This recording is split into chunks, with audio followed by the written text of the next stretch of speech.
to you from Matthew's Gospel, chapter 5, beginning with verse 1. When Jesus saw the crowds, he went up the mountain, and after he sat down, his disciples came to him. And then he began to speak, and he taught them, saying, "Blessed are the poor in spirit, for theirs is the kingdom of heaven. Blessed are those who are sorrowful, for they will be comforted. Blessed are the gentle, for they will inherit the earth. Blessed are those who hunger and thirst for right to prevail, for they will be filled. Blessed are the merciful, for they will receive mercy. Blessed are the pure in heart, for they will see God. Blessed are the peacemakers, for they will be called children of God. Blessed are those who are persecuted for the sake of righteousness, for theirs is the kingdom of God. And blessed are you when people revile you and persecute you and utter all kinds of evil against you falsely on my account. Rejoice and be glad, for your reward is great in heaven, for in the same way they persecuted the prophets who were before you." Thus ends the reading of the word. You know, last week I talked about Jesus, Matthew's model of Jesus as the new king. Come on, some of you were here. As the new king, and a new model of kingship, that he was a king that was not coveting a throne and did not hope to be served. Rather, he was a king who was empowered to be servant. Last week, he recruited some followers, men who were so moved in their encounter with him that they dropped everything they were doing and they followed after him.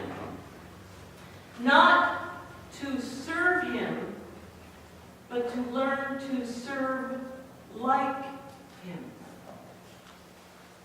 Disciples. So here we have this scene of Jesus in the most famous Sermon on the Mount. Everybody knows about it. It's almost as well known as the 23rd Psalm. And you know, you've seen the Beatitudes. Don't you like my cover? Beatitudes. You've seen the Beatitudes on samplers that your grandmother made and hung in the living room. You've seen them on cards. You know, people take one out of context, you know, and somebody sends it to you. And you go, "Isn't that nice?" And we love them because they're poetic and they're sweet, but we've never looked at them as what they really are. And I think a great case can be made for these Beatitudes as being a job description for the disciples. Because Jesus has gone up on the mountain, and as he's gone up on the mountain, Matthew tells us that his disciples, there are 4 at this point in time that we know of, his disciples gathered around him, and he began to speak to them, saying. Now, people have an assumption that he was speaking to a grand crowd of people. Maybe they were overhearing, but he was speaking to his disciples.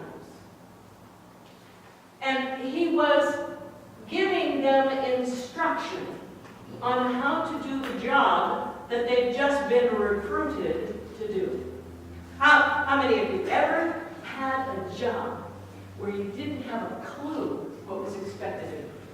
Anybody, please. And flying by the seat of your pants, wondering what the heck you're supposed to be doing at this job. They gave me a job description, but every time I turn around, I can't figure out what the next thing is I'm supposed to know.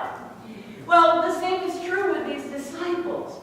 They need to know what's going to be expected of them. They have just dropped everything to join the ranks of Jesus, to follow along, not to serve him, but to learn to be servants like him. And they got to know how do you do that? How do you do that? There was another guy who went up on a mountain and came down from that mountain with some rules in his hands. Played by Charlton Heston. Moses, up on Mount Sinai, came down from the top of the mountain with commandments that he had been given from God to share with the people of Israel. Say, okay, Israelites, this is how you need to conduct yourselves from now on. And these are just the first 10 out of 600, okay? Now, in these 10 commandments, there isn't one that is harder to deal with than another. They're all pretty much, they're all pretty much on the same level. And thank God that Jesus decided, you know what, I don't want you to have to memorize the 10. That Jesus said, let me just roll it up into one good one for you. And the one good one, I'm going to roll it up and I'm going to take a piece of this and a piece of this. I'm going to put it all together, but throw in a little Deuteronomy. And here's your commandment. You shall love the Lord your God with all of your heart, with all of your mind, and all of your strength, and your neighbor as yourself. Thank you, Jesus. Now I don't have to memorize 10. I got the one. I got the one that'll do. However, that's a commandment. And how do you live that commandment? How do you do the work of the commandment? How many of you ever played follow the leader when you were kids? And that follow the leader, there was always that tricky kid, who was up front doing cartwheels and somersaults. And you're going, I'll try.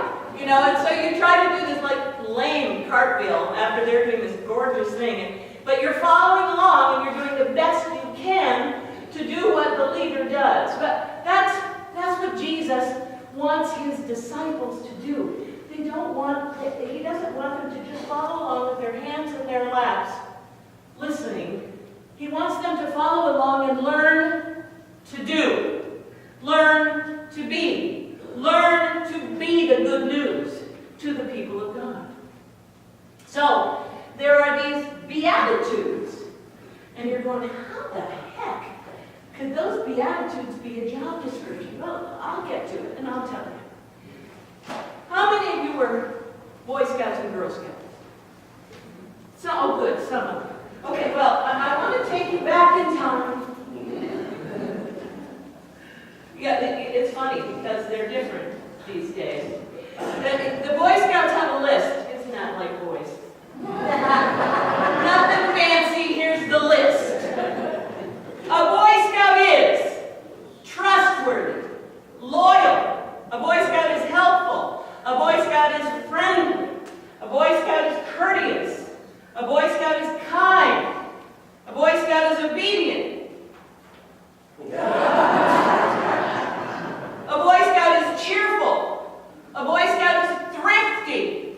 A Boy Scout is brave. A Boy Scout is clean. And a Boy Scout is reverent. So, that's the job description of a Boy Scout. And there was a pledge that went with that job description. And the pledge was, on my honor, I will do my best to do my duty to God and country and obey the Scout laws. Well, the Girl Scout one was a little bit different. Now, when I was growing up, the Girl Scout pledge was, on my honor, I will try. They removed that word. They removed the word try. Yes.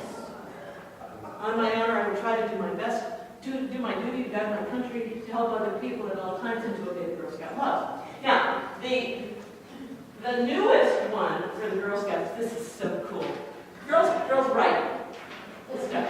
They don't make lists. They write stuff. So they wrote, it's lovely. Girl Scout does her best to be honest and fair. A Girl Scout is friendly and helpful, considerate and caring, courageous and strong. A Girl Scout is responsible for what she says or does. A Girl Scout respects herself and others. A Girl Scout respects authority and uses resources wisely. A Girl Scout makes the world a better place and is a sister to every Girl Scout. Isn't that nice? That's the Girl Scouts' job description. Now, they changed it. I have to tell you, this is so cute. They changed it. It was when I said that, when I was saying that in 1963. I always liked number 4 in 1963 was, a Girl Scout is a friend to all and a sister to every other Girl Scout. And they took out the next line when I was a Girl Scout. Before that, in the years before that, the Girl Scouts said, a Girl Scout is a friend to all and a sister to every other Girl Scout, no matter what social class she may belong to.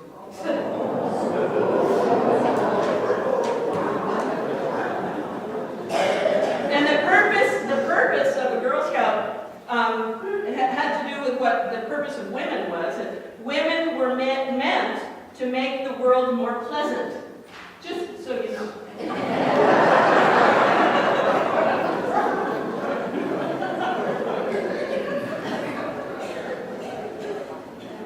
When I read the Beatitudes to you, I read them in such a way that I changed the words a little bit, because we get to this place where we've read them so many times, we can't get a real meaning anymore out of them.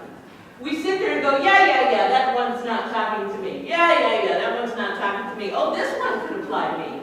That's how people look at those Beatitudes. But they are, as John Wesley would teach us, they are steps to be taken by all those who say they follow Jesus Christ. They are steps toward holy living, steps toward sanctification. As we are on our journey of discipleship, each one of these escalates in our curriculum vitae as disciples. What's the difference between a resume and a curriculum vitae? That's all right, I don't expect you to know. A resume says at the top of it what your latest employment has been. I was vice president of Merrill Lynch. I left that job yesterday. Don't you want to hire me today? That's the resume. But curriculum vitae begins with essentially the education that you have undergone in order to prepare yourself to do your chosen profession, or to do the jobs that you have done. And each job that you have taken after you have gone through that education, and how you have applied that education to hone your skills and to become good at what you do through the years. That's why these Beatitudes are a curriculum vitae for a disciple. How many of you attend 12-step programs? No, don't answer me. Alcoholics Anonymous is a 12-step program. And one of the first things that Alcoholics Anonymous will teach you about their 12-step program is that one of the things you will have to do over and over and over again as you follow the steps is go back to step 1, which is, I am not God, and I do not have control over my life. I am not God. That is the very first step. And people who, they'll get to step 4, they'll get to make an amends, they'll slip and they'll say, you know what, I gotta go back to square one. Step 1. These Beatitudes for disciples are very much like those 12 steps. Because that first step is what we all are when we begin as followers of Jesus. We are all beginners. We are all impoverished in our spirits, in our relationship with God. We have no idea what that relationship is or what it can be in the very beginning. That's why those fishermen dropped everything and followed Jesus, because that first step was the one they knew they had to take. I want to get to know God better. I want to get to know what my relationship with God is meant to be. So I have reinterpreted these Beatitudes for you. I I've put them in language that we can better understand. Yes, they are blessings. They are blessings meant for you who have decided to follow Jesus. And when you joined the church, remember when you joined the church what you said? Okay, well, I'll remind you. You said, I pledge to invest myself in the ministries of this church. I pledge to invest my gifts, my service, my prayers, my presence, except on Super Bowl Sunday, and my witness. That's what I pledge to do as a member of this church. This list, this job description, these beatitudes for disciples are meant to help you carry out those steps. You're going to have one to take with you to put on your refrigerator so you can keep it close. Isn't that good? Yes. I always love to give you something to take with you. New words. To understand your job description as disciples of Jesus Christ. Are you ready? Disciples understand that they don't have all the answers. Yes. Step one. Disciples acknowledge their mistakes. Step two. Disciples cultivate gentleness. Disciples are passionate about justice. Disciples are merciful in their encounters. Disciples cultivate a pure heart. Disciples do what is necessary to establish peace in a broken world. Disciples expect to be criticized for standing up for what is right. Escalating. Disciples expect to be rejected for being followers of Jesus Christ. That is the curriculum vitae that James and John and Peter and Andrew were given on that day on the Sermon on the Mount. You who were in the crowd were invited to overhear that job description. I give it to you to take home today. Put on your refrigerator. Refer to it every once in a while when you're trying to figure out how to live out that commandment to love the Lord your God with all of your heart, soul, mind, and strength, and your neighbor as yourself. Amen.